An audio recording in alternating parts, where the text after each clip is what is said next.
Welcome back to Upstate Anecdotes, the Shy Institute for Sustainable Communities podcast. My name's Autumn Hines.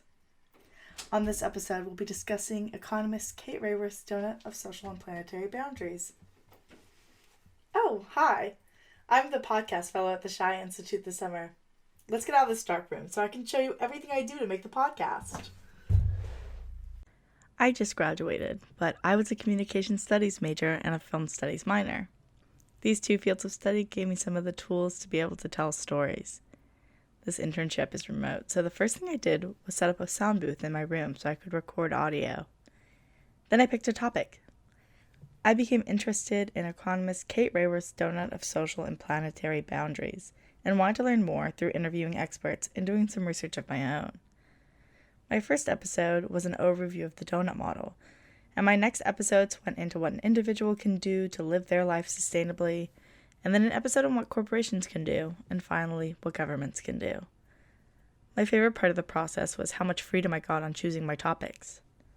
I was able to write my own interview questions and schedule interviews with Coca-Cola and a goat landscaping company, as well as people from Furman who could connect everything to our local community. After I did my interviews, wrote my scripts, and recorded my audio, it was time to edit. This is what I spent most of my time doing. Editing audio is difficult and complicated, but it's a rewarding process for someone like me who likes to create things for other people to enjoy. At the Shy Institute for Sustainable Communities, I work with other fellows who are doing research on housing inequalities. So we meet weekly and talk about what they're learning, and we have a book club. While I'm learning about all of this, I can tie it into my podcast. The fellowship has been so valuable to me because I've been able to learn so much. But more importantly, I've taught so many people about the things I'm learning through the podcast. I encourage you to listen to it. It's Upstate Anecdotes, available on Spotify, Apple, and SoundCloud. Thanks for watching. This is an excerpt from my episode, Goats and Personal Responsibility. I hope you enjoy it.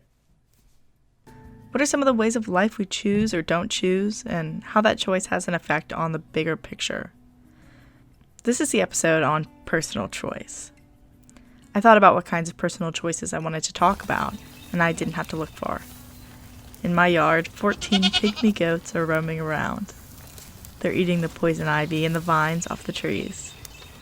My parents hired them from the company Pygmy Goat Folks with an X, in Atlanta, where we live. They're in an electric fence enclosure. We're not grass lawn people. We moved into a house recently that had some grasses, but mostly clover and flowers, with ivy taking over some of the trees. This is where we had a choice. We could have hired a landscaper who would have pulled up every inch of the lawn and planted grass. They would have consistently come to the house and mowed, weeded, and planted. We could have gotten a sprinkler system installed. What we did instead was hire a company that went